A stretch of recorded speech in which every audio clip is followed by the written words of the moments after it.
ঠাকুরের আতুল চরণে প্রণাম জানিয়ে, আরাধ্যা জগৎজননী বড় মায়ের আতুল চরণে প্রণাম জানিয়ে, পরম পূজ্যপাদ বরদার চরণে প্রণাম জানিয়ে, পূজনীয় আচার্যদেবের চরণে প্রণাম জানিয়ে সকলকে আমার আনন্দিত জয়গুরু বলে আলোচনা প্রসঙ্গে ষষ্ঠ খণ্ডে শেষে ঠাকুর কথা প্রসঙ্গে বীরেন্দাকে বললেন, 4 রকমের চন্দ্রায়ন কি কি এবং কোনটা কিভাবে করতে হয় মনুসংহিতায় দেখে কন তো। বীরেন্দা মনুসংহিতা দেখে এসে বললেন, শিশু চন্দ্রায়ন, জ্যোতি চন্দ্রায়ন, জব মধ্য চন্দ্রায়ন ও পিপিলিকা মধ্য চন্দ্রায়ন, এই 4 রকম চন্দ্রায়ন আছে।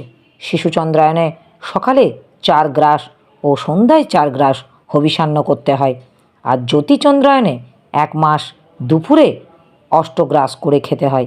জব মধ্য চন্দ্রায়নে শুক্লপক্ষে প্রতিপদে 1 গ্রাস, দ্বিতীয়াতে 2 গ্রাস, এইভাবে পূর্ণিমা পর্যন্ত রোজ 1 গ্রাস করে বাড়িয়ে পূর্ণিমার দিন 15 গ্রাস খেতে হয়।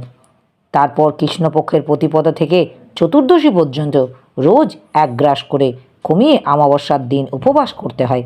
পিপিলিকার মধ্য চন্দ্রায়ন জব মধ্য চন্দ্রায়ন উল্টো, এতে পূর্ণিমার 15 গ্রাস খেতে হবে।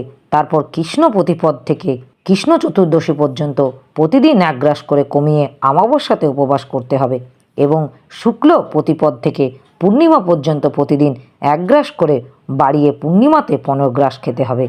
ব্রতকালে নিত্য ত্রিসন্ধ্যা স্নান, ইন্দ্রিয় সংযম ইত্যাদি নিয়ম পালন করতে হবে। গুরু দেবতা ও দ্বিজ সেবায় রত থাকতে হবে। সর্বদা সাবিত্রী জপ এবং অর্ঘ্যমর্শনাদি মন্ত্র জপ করতে হবে। ক্ষেপণের কথাও বলতে হবে। শেষে ঠাকুর, আমাদের শাস্ত্রে যেসব ব্রত প্রায়শ্চিত্তের বিধান আছে, এগুলি যে কত বড় জিনিস তা আচরণ না করলে বোঝা যায় না।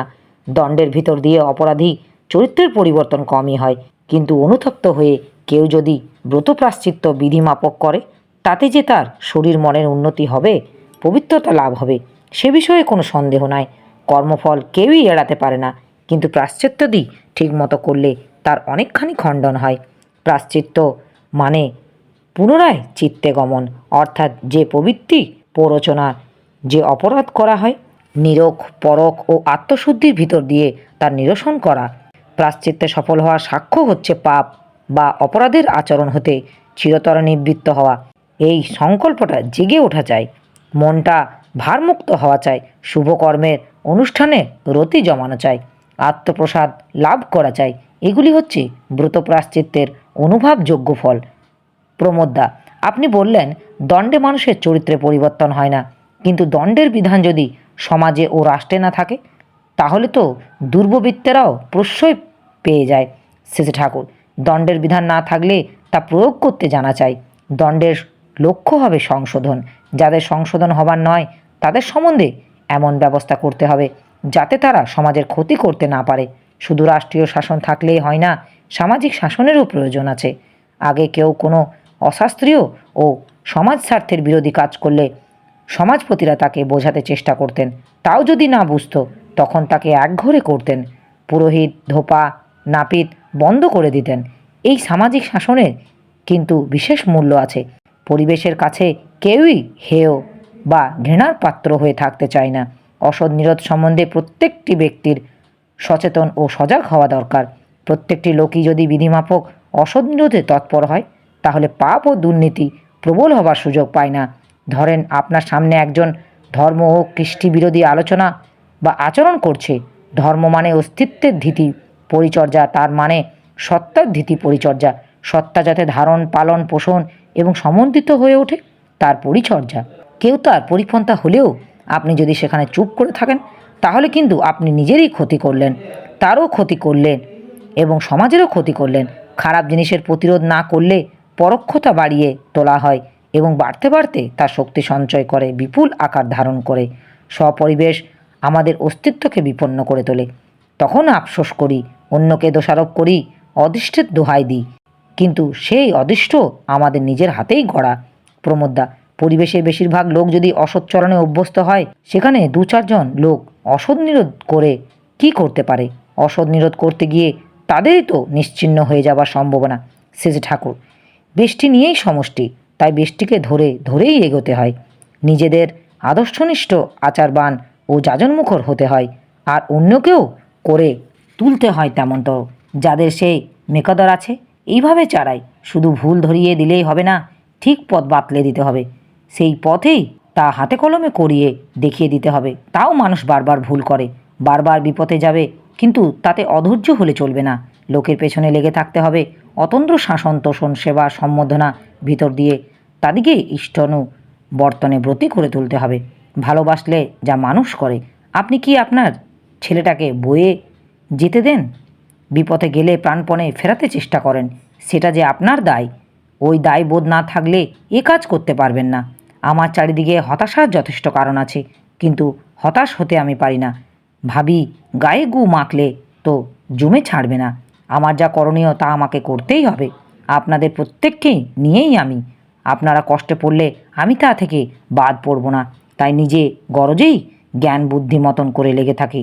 আমার মতো আপনারাও কয়েকজন যদি লাগেন, তাহলে দেখবেন কি গুরুতর কাজ হয়ে যায়। একটু থেমেই স্নেহল দৃষ্টিতে প্রমোদদার দিকে চেয়ে আবৃত্তির ভঙ্গিতে মাথা দুলিয়ে হাত নেড়ে বললেন, স্থির থাকো তুমি, থাকো তুমি জাগি, প্রদীপের মতো অলস ত্যাগী। ওই নিশোত মাঝে তুমি ঘুমাইলে ফিরিয়া যাইবে তারা। একটু পরেই প্যারিদা আসলেন। সেজে ঠাকুর জিজ্ঞাসা করলেন, বড় খোকা আজ কেমন আছে? প্যারিদা, ভালো। সেজে ঠাকুর, এমন একটা ব্যবস্থা করতে পারিস না যাতে আর অসুখ বিসুখ না হয়? প্যারিদা, চেষ্টা তো করি, এখন আপনার দয়া। সেজে ঠাকুর হেসে বললেন, তুমি ইচ্ছা করলেই পারো। সুরেশ মুখোপাধ্যায়, শাস্ত্রে এই ধরনের কথা আছে যে অনুরাগী শিষ্য গুরুর সেবা করতে করতে কালে গুরুগত বিদ্যা ও জ্ঞান লাভ করে। এটা সম্ভব হয় কি করে? শেষে ঠাকুর, আপনি যদি শ্রদ্ধার সঙ্গে গুরুর সঙ্গ ও সেবা করেন, তাহলে স্বভাবতই আপনার তেমনিভাবে চলা বলা ও করার বুদ্ধি হয়, যাতে তিনি খুশি হন। এতে তাকে অনুধাবন করার লাগে, অনুসরণ করা লাগে, তার প্রীতিপদ আচরণ করা লাগে। এইভাবে মানুষ নিয়ন্ত্রিত হয়। কিন্তু কিভাবে, লোকের সঙ্গে কেমন করে, কোন অবস্থায় কি করে, তা দেখতে দেখতে এবং নিজের জীবনে সব বৈশিষ্ট্যে দাঁড়িয়ে সাধ্যমতো সেগুলি প্রয়োগ করতে করতে বিরাট বাস্তব অভিজ্ঞতা হয়। এইভাবে গুরুর সেবা এবং অনুসরণের ভিতর দিয়ে জ্ঞান গুণ আয়ত্ত হয়। সেবার মধ্যে আছে পরিপালন, পরিপোষণ, পরিপূরণ ও পরিলক্ষণ। গুরুর গা হাত পা টিপি, তাকে তামাক পান দিই, অথচ তার স্বার্থ প্রতিষ্ঠার ধার ধারি না। এই নীতিগুলি মেনে চলি না, তার সঙ্গে মিষ্টি ব্যবহার করি, কিন্তু লোকজনের সঙ্গে রূঢ় আচরণ করি। এতে কিন্তু গুরুর সেবা হয় না।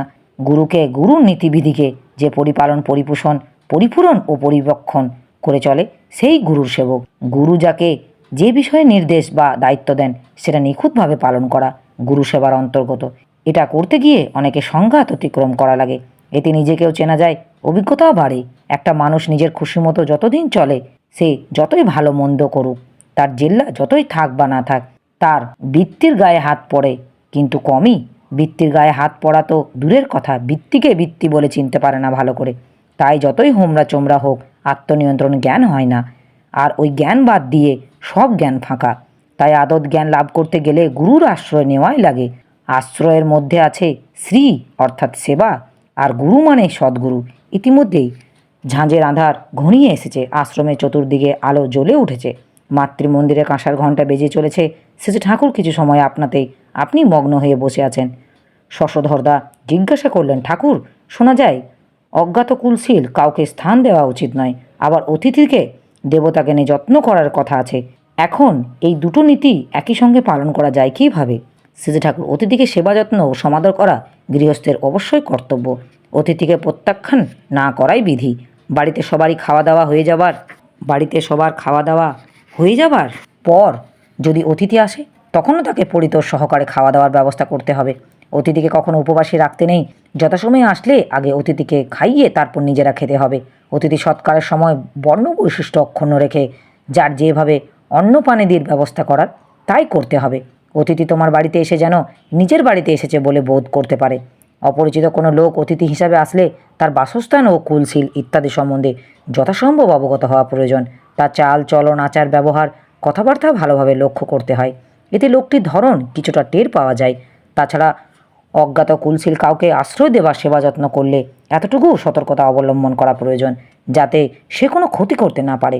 কারোর সম্বন্ধে বিশেষ সন্দেহের কারণ থাকলে সে খাইয়ে দাইয়ে মিষ্টি ব্যবহারে তুষ্ট করে বিদায় করে দিতে হয়। অন্যত্র থাকবার ব্যবস্থা করতে বলতে হয়। শেষে ঠাকুর হঠাৎ তরুমাকে জিজ্ঞাসা করলেন, বেত আগার বড়া কেমন হয় রে? তরুমা, ভালোই হয়, তবে বেশি মুচমুচে হয় না। শেষে ঠাকুর, ওর মধ্যে পোস্ত দিলে বোধহয় মুচমুচে হতে পারে। তরুমা, তা হওয়া সম্ভব। তারপর আরও অনেকে এসে হাজির হলেন। কিছু সময় পরে শেষে ঠাকুর নিজে থেকেই বললেন, টানের একটা চরিত্রগত লক্ষণ হলো সঙ্গলাভ এবং উপাসনার নেশা। প্রবৃত্তি তেমনতর ঝাঁক নিলে মানুষের ইষ্টের সান্নিধ্যে স্থির হয়ে বেশি সময় বসতে পারে না। ভিতর থেকে কে যেন তাড়া দিতে থাকে। শেষটা একটা অজুহাতে উঠে পড়ে। প্রকাশদা, ইষ্টকর্মে যোগ্যতার প্রধান লক্ষণ কি? শেষে ঠাকুর দৃঢ় কণ্ঠে বললেন, ইষ্টকাজের প্রতিকূল হলে তোমার স্ত্রী নয়, ছেলে তোমার ছেলে নয়, বন্ধুবান্ধব তোমার বন্ধুবান্ধব নয়, কিছুই নয়। এমনতর নিরাশী নির্মম অবস্থা যতদিন তোমার না আসবে ততদিন কেবল পাঁয়তারা ভাজা, ততদিন শুধু মকস করা। যথার্থ কাজ তার আগে শুরু হবে না। যথাযথভাবে কাজ করা তো দূরের কথা, প্রবৃত্তি অভিভূত হয়ে থাকলে ইষ্টের কথায় সহজে মাথায় ঢোকে না। তাই নিরাশী নির্মম হয়ে উঠলে তুমি কাজের প্রথম সোপানে পা দিলে। যদিও আমি কিন্তু তা নই। তোমাদের উপর আমার প্রত্যাশা অনেক, আর মমতা তো আমি থই পাই না। অনিল সরকার, আমাদের অনেকেই তো এই প্রথম সোপানটা পা দেওয়া হয়নি। শেষে ঠাকুর, হয়নি করিস না, হওয়া নিজের ভিতর ছাড়া কিন্তু আর কোথাও বাধা নেই। বাধার কথা শুনতে নেই, ওগুলি তোয়াক্কা না করে এগিয়ে চলো মরদের মতো। কষ্টের জন্য রাজি থাকলে কষ্ট আর ভ্রষ্ট করতে পারবে না। কষ্ট হলেও নষ্ট পাবি না যদি মূল ঠিক রেখে চলিস, আর আরাম আমেজের মধ্যেও নষ্ট পেয়ে যেতে পারিস যদি গোড়ায় গোজামিল রাখিস। এরপর শেষে ঠাকুর ওখান থেকে উঠে বাড়ির মধ্যে গেলেন। আমার এই আলোচনা প্রসঙ্গে কিছু ভুল ত্রুটি হয়ে থাকলে আপনারা আমায় ক্ষমা করবেন। উপস্থিত দাদা, ভাই, বোন, মায়েদের আমার আনন্দিত জয় গুরু।